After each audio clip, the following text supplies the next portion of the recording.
We're now on to our next dinner party. I've lost count of what number we're on. But anyway, we've seen Shanita and Jordan walk in, Whitney and Duca, Thomas and Adrian, April and George. And our next couple just so happened to be Gemma and Matt, one of our new couples, which these guys were surprised to see, but they were welcoming. I think it was Thomas that said they're both covered in tattoos.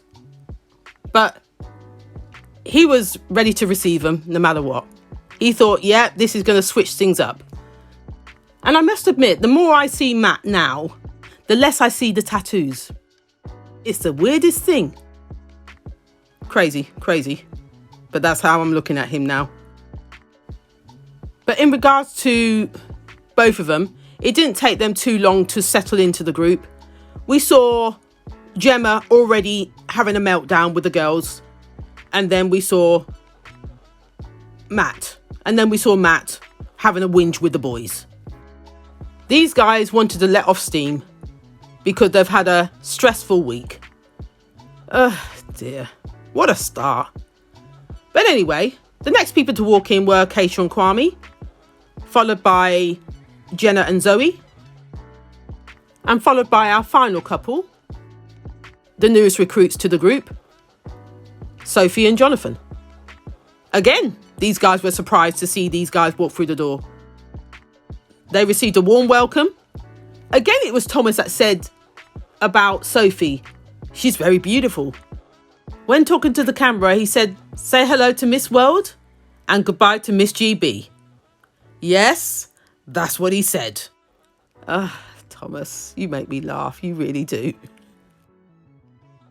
But we all know what he meant by that. It was like goodbye to April, hello to Sophie. Yeah, he's got no time for April. They're just being cordial with each other right now. Talking about April, one thing I did notice was when the new guy came in, oh God, what's his name? Jonathan. Jonathan came in, her eyes lit up and she whispered something to Whitney saying that, yeah, I can see him. Something like that. I don't know what she said, but she clocked him. She took notice. And I'm thinking to myself, where's your head going? You've got your man sitting by your side, but your eyes are over here. Yeah. I don't trust this girl. I don't. The more I see her, the more messy she is. And Whitney is her sidekick. The two of them together are like peas in a pod. Yeah. I don't like the energy. I don't like the energy of those two together. This is an example of what I'm talking about. Okay. It's like I could look at that cushion and he'd be like, he's like, you haven't been there. No, and then I have to spend hours trying to bring it back. I'm not disputing what she's saying, not in the slightest. Because he's got the insecurities, the jealousy, he needs reassurance. It's a lot. It's a lot for her to take on or for anyone to take on. I know I couldn't deal with that shit. I know it wouldn't be me. I said I'm going to bring it to the couch. We'll talk about this later.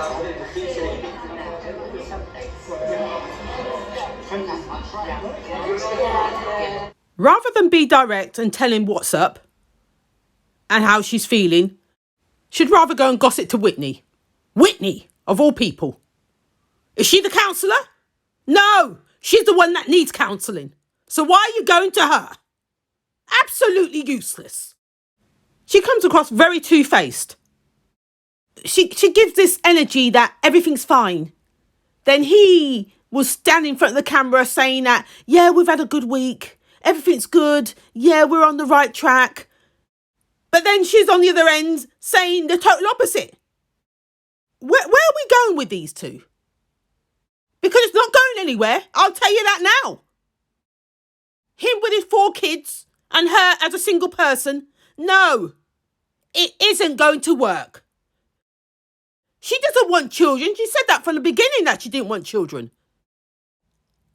So why would she take on his? Somebody tell me. Moving on, Another conversation we saw take place was with Gemma and Whitney, April and George. He's such a good guy. He's such a good guy. Just doesn't like my sense of humour. We were sat having dinner and I said to him about some sauce that was on mash and I was like, oh, I popped that around your knob and you went down any knob left.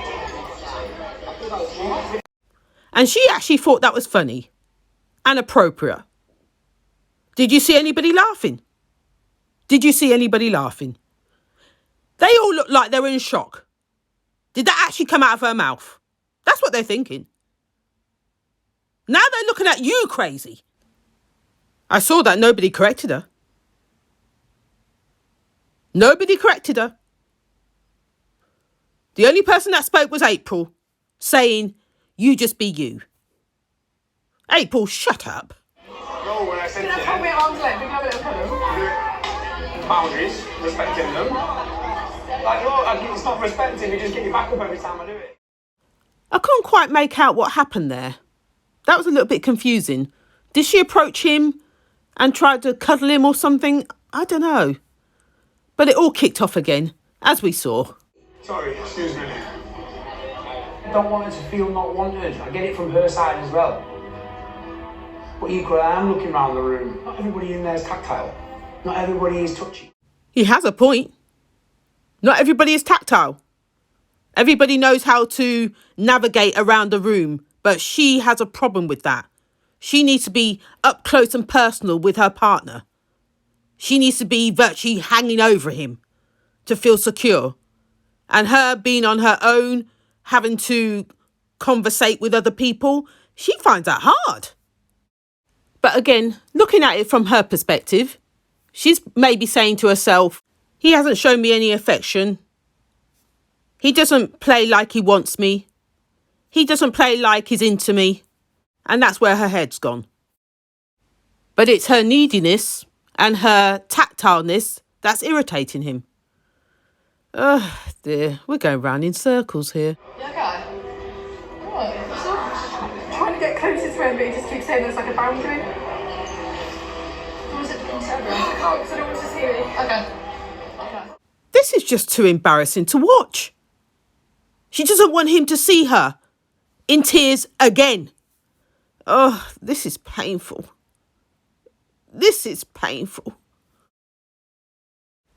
She needs to learn how to have a conversation with him without any of the touchy-feely. Just a conversation. Behave like strangers, because that's what they really are, strangers. You won't be touchy-feely with a stranger. So behave like strangers and get to know each other instead of going at 100 miles per hour and throwing yourself at him. Calm down. Relax. Let things flow. The next scene was everybody around the dinner table. We saw, what's his name? Thomas. Thomas gave a speech before opening the table. We then saw a couple of conversations take place. One with, what's the new girl's name? Sophie, George and April. She was asking them about their relationship and how they've feathered the weather. Yeah, because so far, so good with her. But she's wondering how they got through their ups and downs. Then we saw a next conversation happen between Thomas, Duca and Whitney about Duca and Whitney's relationship. I don't want to talk about them. They bore me. Nothing going on there. Same old, same old. Moving on. We saw Thomas ask the new couples about their highs and lows so far in regards to their marriage. So they all put their pennies worth in. Nothing out of the ordinary. Nothing too shocking was said. So, yeah, not much to say there. But straight after that, we did see a conversation that occurred with Gemma and Matt. Again, she was being very tactile. This girl doesn't get it. She doesn't get it. And I could see he's trying to hold himself as not to say too much. As not to say anything to upset the apple cart. First of all, came across to give him a hug. Then she kissed him by his ear. And then when they got up, she hugged him again. All within a space of, I'm going to say, maybe 2 minutes. She was just all over him. I'm beginning to think the reason he got up off his seat was to escape from her, to run away. I need to be as far away from this lady as possible. It's all too much. It's all too much.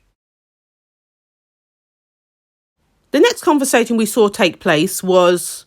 No, sorry, I'm not going to call it conversation. The next argument we saw take place was with Thomas, April and Shanita. We're still about the old argument from last week about who said what about Shanita. Yes, we're still there. And this is how it went. Jess's name originally was not involved in this. So now Jess has left. Why is now Jess to blame?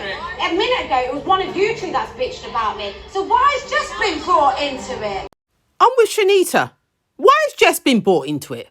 I'm walking away. Jess is wrong. No, let's throw Jess under the bus. Why not? April's face to me says guilty. Guilty, guilty, until proven not guilty. You know what? I'll do it fair. You both bitched about me. End of. Let's move on. No, I never did. I never did. Don't tell me that I bitched about you. No, you didn't. I go straight to the source. Don't tell me that I'm a liar. The more I hear Thomas, the more I believe Thomas. The more I see April and her behaviour, the more I question her. This girl is guilty, as far as I'm concerned. Thomas, being Thomas, is very direct. He'll go straight to the source. He will tell you about yourself. He will tell you who said what. And he don't give a shit. That's Thomas. Whilst April is that person that throws a grenade and walks out the room. And then when it comes to being interrogated, she can't stand the heat. She's that person. I'll say no more. The next conversation we saw was with the new couple, Sophie and Jonathan, and Jenna and Zoe. And they were just talking about their time in the experiment so far. And we're talking about Jenna and Zoe. And they were just giving the new couple a word of advice, how intense it can be. The good, the bad and the ugly. Within that conversation, Sophie did mention how Jonathan makes her feel secure and safe. She doesn't have to worry with someone like him. It seems like past boyfriends have been the total opposite from the sounds of it. At the moment, these guys are in honeymoon mode. Yeah. There's more to come here. Nothing's ever rosy, not like this. And plus at the same time, outside of the experiment, we have to think about her background, where she's from. Her dad expects nothing less than somebody that's got wealth to look after his daughter. And he isn't in that category. So it'd be interesting to see what happens there. Moving on, the next discussion we saw take place was with Gemma and Matt. These two are still bickering about the same thing. And this is part of the conversation. I'm trying to figure out whether we both end up here in this emotional state when we both drink, rather than having one. I feel like we'd end up fucking and we'd probably get on really well after we fuck if I'm true. I feel like that's everything riding on that two though. Gemma! Can we have a conversation? Have a normal conversation. Forget the sexual innuendos. It's tiring. It's tiring. It's still getting continues to get so fast. I still get I'm flirting with my husband. What's my husband? She says she's flirting with her husband. But are you not listening to your husband? He doesn't like it. He doesn't want you touching him. He doesn't want the sexual innuendos. Are you listening to your husband? What is it you can't hear? You're too hard ears. And at the same time, you wasn't taking his cue because he was trying to usher you outside so we can have a conversation in private without the whole table hearing or watching. But no, you decided to carry on. So the conversation continues with him talking about starting from ground zero. We agreed to start from ground zero. But her ground zero, as she said, was touchy-feely. That was ground zero for her. Ground zero is behaving like strangers. That's ground zero. You behave like he's talking to you in a foreign language, and I'm having to be the interpreter. You don't fancy me. I think you're making decisions for me that aren't. I can only go by how you make me feel, and you make me feel like you don't fancy me. Okay, but that's because you're used to somebody being all over you. Give me strength. I need to go and buy her a dummy manual. Because this woman, she continued to badger him by asking, do you fancy me or not? Do you fancy me or not? Do you fancy me or not? I could see where this was heading. I've asked you for some space, you've not given it me, and you've been back to where you were. Thanks, I haven't even fucking touched you. What, fucking broke your leg twice? Fuck off. Have a good night, mate. See you later.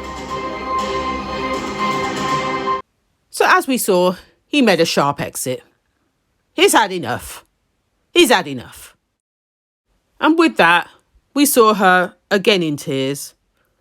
The other ladies crowded around her to soothe her, to have empathy, to have sympathy, the whole 9 yards. Whilst he was outside trying to blow off steam. Yeah. Eventually we saw George go out to Matt to try and calm him down. Matt had a word with him about how he was feeling. From what he was saying, they had this same conversation, this exact conversation, 3 hours previously. 3 hours previously. And here we go again. How many times is he going to have to repeat himself? His love language is, let's talk first. Let's get to know each other first before we get intimate and touchy-feely with each other. That's his love language. He's been telling you from day dot this is his love language, but you're not listening. You're worried about, oh, he hasn't shown me any affection. Oh, he doesn't fancy me. Do you fancy me? Do you fancy me?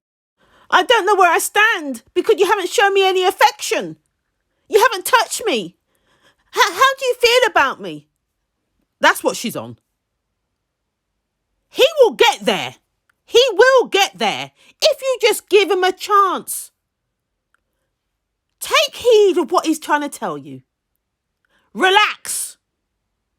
Relax. He doesn't want to rush anything. He wants to take his time and make this grow. Your head is still in one night stand mode. He's trying to behave very differently to what he used to behave like. You're not even changing your ways. You're the one that needs to change. Take notes. Take notes. I've asked Jem for space, and because she's had a drink, straight away, you don't fancy me. We had this chat 3 hours ago. Sexual attraction is the most important thing. Yeah? For you. For me, right? And he continues to say, there has been sexual attraction. Our wedding day was banging. Do you know what I mean? It went off. It was and absolutely it looks great. like it's huge for her. Right, it's massive for her. But to the point where if it's not reciprocated instantly, that's rejection. We've had this the whole honeymoon. he had nothing more to say after that. And I don't blame him. Because I'm tired, he's tired, we're all tired. So what happened next was, he didn't really want to go back in, but George persuaded him to come back in and sit next to him instead, rather than sit next to her. So that's what they did. Once they were back around the table, we saw that, what's her name? April was in a slightly emotional state. She was looking very tearful. George wasn't sure what was wrong with her. He was trying to console her, trying to find out what's the problem. Eventually, it was my man Matt that was sitting opposite them that turned around and said, are you okay? And she said she's fine. She said, oh, it's been a lot. That's virtually what she said. It's been a lot. You put yourself in the middle of half of it. So what did you expect? Ah, dear. But anyway. Matt carried on and said that he respected George for doing what he did to come out to see that he was okay. He said he has a lot of respect for him. So they fist pumped it out. Yeah. So that was a nice sort of ending there. And then with him saying that, it was April that turned around to George to say, I've been trying to tell you all along that people see you as a good man. You just don't seem to believe in yourself. You have a lot of self-doubt, yada, yada, yada. And it went on. He got a little bit emotional as well with that. Hearing that from everyone, Matt, Jordan and April. April did, however, promise him the world. Promise him that she'll be there forever and ever. That's virtually what she said. Of course, she's not going to be there forever and ever. We know this. Why give the man false hopes? But as usual, George fell for her fairy tales. The happily ever after. You know where I'm going with this. Same old, same old. So the night came to a close with Matt having a conversation with Whitney. They were talking about she's from St. Albans and his work there, and the conversation went that direction. Then he gave a speech to the table to round off the night, just to say how they welcomed him in, etc, etc. And then lastly, the camera zoned in on Whitney and then Matt giving her the eye. Yeah. I did say in one of my previous videos to watch out for these two. Something makes me say here's the brick house that she's looking for. So on that note, this is where I'm going to leave it. If you like what you heard, please like, comment and subscribe. Till next time.